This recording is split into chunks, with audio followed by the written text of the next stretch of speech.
అందరికీ నమస్కారం. ఆంధ్రప్రదేశ్ రాష్ట్ర రాజకీయాల్లో పెద్దిరెడ్డి రామచంద్రారెడ్డి ఒక ప్రత్యేకమైన శైలి, ఒక ప్రత్యేకమైన గుర్తింపు. ఈయన చంద్రబాబు నాయుడుతో పాటు తిరుపతి ఎస్వి యూనివర్సిటీలో సహ విద్యార్థిగా ఉన్న వ్యక్తి. ఆయనతో చంద్రబాబు నాయుడు గారి టైంలోనే ఆయన కూడా ఎస్వి యూనివర్సిటీలో విద్యార్థి రాజకీయాల్లో పాల్గొన్న వ్యక్తి. అంతేకాకుండా ఆ విద్యార్థి దశలోనే చంద్రబాబు నాయుడు గారు ఈయన పోటాపోటీగా రాజకీయాలు నడిపారు ఎస్వి యూనివర్సిటీలో. అలాంటి వ్యక్తి తదనంతరం వ్యాపారం పేరుతో వ్యాపారం చేసుకుంటూ కాంగ్రెస్ కాంగ్రెస్లోకి వచ్చి కాంగ్రెస్లో పొంగనూరు నుంచి ఎమ్మెల్యేగా, మంత్రిగా,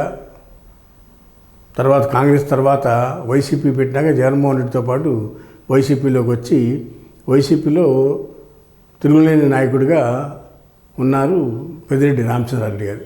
ఆయన కుమారుడు పెద్దిరెడ్డి మిథున్ రెడ్డి గారు. ఈయన మద్రాసు యూనివర్సిటీ నుంచి బిఈ మెకానికల్ చదువుకుని లండన్లో ఎంబీఏ విద్యాభ్యాసం పూర్తి చేసి 2014లో మిథున్ రెడ్డి మొదటిసారి రాజ్యసభకు పోటీ చేశారు. ఎక్కడ? కడప జిల్లా రాజంపేట నుంచి. 14, 19, 24 3 సార్లు కూడా విజయం సాధించారు. ఎక్కడి నుంచి? రాజంపేట నుంచి పార్లమెంట్ మెంబర్గా. ఈయన 3 సార్లు రాజంపేట నుంచి గెలవటం పాటు ఇప్పుడు కూడా ప్రాతినిధ్యం వహిస్తున్నారు 24లో గెలిచి కూడా. అలాంటి మిథున్ రెడ్డి గారు జగన్మోహన్ రెడ్డి గారికి సన్నిహితుడు, సత్సంబంధాలు ఉన్నాయి. అన్నిటికీ మించి జగన్మోహన్ రెడ్డి గారి తరపున ఢిల్లీలో ఏ పని చేయాలన్నా విజయసాయి రెడ్డి తర్వాత మిథున్ రెడ్డి గారే ఉండేవాడు. అలాంటి మిథున్ రెడ్డి గారు ఇప్పుడు ఇబ్బందుల్లో పడ్డాడు. ఎట్లా? Liquor scam. ఈ లిక్కర్ ఈయనకేం సంబంధం అని అనుకోవచ్చు చాలామంది.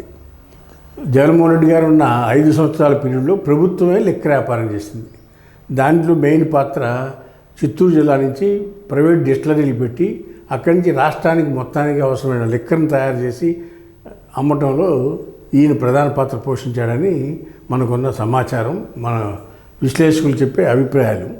దీని మీద ఇటీవల పార్లమెంట్లో కూడా లావు కృష్ణదేవరాయలు నరసరావుపేట ఎంపీ గారు మాట్లాడటం జరిగింది ఈ లిక్కర్ స్కామ్స్ వీటన్నిటి మీద కూడా. ఈ లిక్కర్ స్కామ్లో ప్రైవేట్ కంపెనీలు లిక్కర్ తయారు చేసి ఆంధ్రప్రదేశ్ బెవరేజ్ కార్పొరేషన్కి లిక్కర్ ఇస్తే ఆ లిక్కర్ని ప్రభుత్వ దుకాణాల్లో పెట్టి అమ్మారనేది ఒక పాయింట్. మరీ ముఖ్యంగా ఈ అమ్మకాల్లో డిజిటల్ పేమెంట్ అనేది ఎక్కడా లేదు.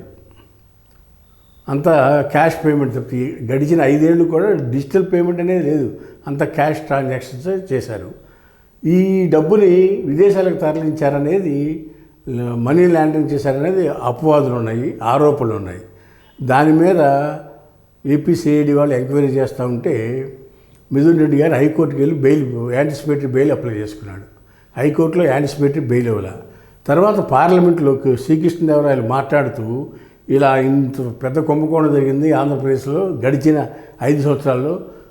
ఢిల్లీలో లిక్కర్ స్కామ్ కన్నా కూడా పెద్ద స్కాము ఆంధ్రప్రదేశ్లో జరిగింది. డిజిటల్ ట్రాన్సాక్షన్ అనేది సింగిల్ ఎన్పీ కూడా లేదు, అంతా క్యాష్ ట్రాన్సాక్షన్ చేశారు వైసీపీ ప్రభుత్వంలో, దాంట్లో పెద్దల పాత్ర ఉందని చెప్పి కృష్ణదేవరాయలు మాట్లాడటమే కాకుండా ఆయన కేంద్ర హోమ్ మినిస్టర్ అమిత్ షా గారికి దానికి సంబంధించిన వివరాలకు సంబంధించిన ఎవిడెన్స్ అన్నీ కూడా సబ్మిట్ చేయడం జరిగింది. దాని మీద అమిత్ షా గారు మనీ లాండరింగ్కి వీటన్నిటికి కూడా ఆదేశించడం జరిగింది. కేసుని డీటెయిల్గా ఎంక్వైరీ చేయమని కూడా ఈడీనే ఆదేశించడం జరిగింది. దాంట్లో అటు కేంద్రంలో ఈడీ, ఆంధ్రప్రదేశ్లో సిఐడి వాళ్ళు వీళ్ళందరూ చాలామందిని ఎంక్వైరీ చేస్తూ ఉన్నారు. దానికి సంబంధించిన వాసుదేవరెడ్డి అని ఎండీగా ఉన్న అతను అరెస్ట్ చేశారు. ఆయన్ని విచారించారు సిఐడి వాళ్ళు. ఆయన మీద ఆ విధంగా ఉంటే మిథున్ రెడ్డి గారి సప్లయర్ కింద, అంటే వాళ్ళు మిథున్ రెడ్డి తాలూకా కంపెనీలు కానీ మిథున్ రెడ్డి గారి మనుషులు కానీ ఈ లిక్కర్ సప్లై చేశారనేది ఒక ఆరోపణ, అభియోగం, లేకపోతే అది వాస్తవం అనేది డీటెయిల్స్ రాలేదు ఇంకా. అయితే మిథున్ రెడ్డి గారి ద్వారా జరిగిందనేది చెప్పుకుంటా ఉన్నారు. దాని మీదే పార్లమెంట్లోనూ పేపర్లోనూ అన్ని చోట్ల కూడా ఆరోపణలు జరుగుతామని మిథున్ రెడ్డి గారు బెయిల్ కోసం వేశాడు. ఆయన సంబంధం లేదు, బెయిల్ కోసం వేయడు కదా. ఆయనకి హైకోర్టులో బెయిల్ కోసం అప్పీల్ చేశారంటే ఆయన సంబంధం లేదు, అప్పీల్ చేయడు కదా, అంటే అది సంబంధం ఉందని అర్థమవుతా ఉంది. దాని ప్రకారం చూసుకుంటే హైకోర్టులో బెయిల్ ఇవ్వలేదు, నిరాకరించారు. దాంతో ఇప్పుడు సుప్రీంకోర్టు తలుపు తట్టాడు మిథున్ రెడ్డి గారు.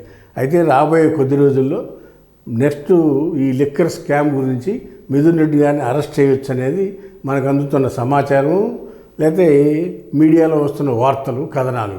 ఈ మిథున్ రెడ్డి గారు జగన్మోహన్ రెడ్డి గారు అత్యంత సన్నిహితులతో కాకుండా రాజకీయంగా కూడా ఎంపీగా ఉండటం కాకుండా వ్యాపార లావాదేవీలు కూడా జగన్మోహన్ రెడ్డితో ఉన్నాయనేది మనకు అందుతున్న సమాచారము, వార్తల్లో వస్తున్న కథనాలు, సోషల్ మీడియాలో విశ్లేషించుకున్న విశ్లేషకులు ఇవన్నీ చూస్తూ ఉంటే రాబోయే రోజుల్లో మిథున్ రెడ్డి గారి మీద అరెస్టు తప్పదు అనేది మనకు అందుతున్న సమాచారం.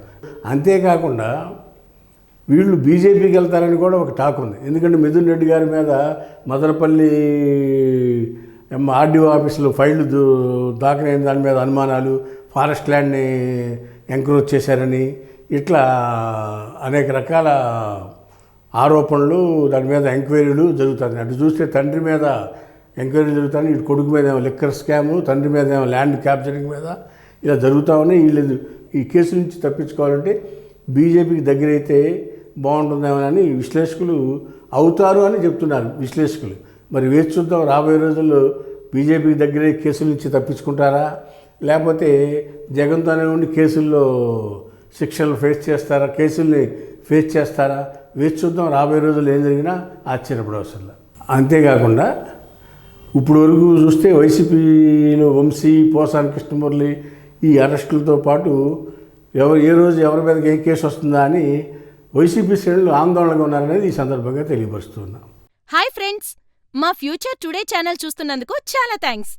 మరిన్ని లేటెస్ట్ వీడియోస్ కోసం వెంటనే సబ్స్క్రైబ్ చేయండి. అలాగే ఈ బెల్ని కూడా రింగ్ చేసేయండి. మా లేటెస్ట్ వీడియోస్ నోటిఫికేషన్స్ అన్నీ మీ మొబైల్లో వస్తాయి. మా వీడియోస్ మీకు నచ్చితే లైక్ చేయండి, షేర్ చేయండి, నచ్చకపోతే కామెంట్ చేయండి.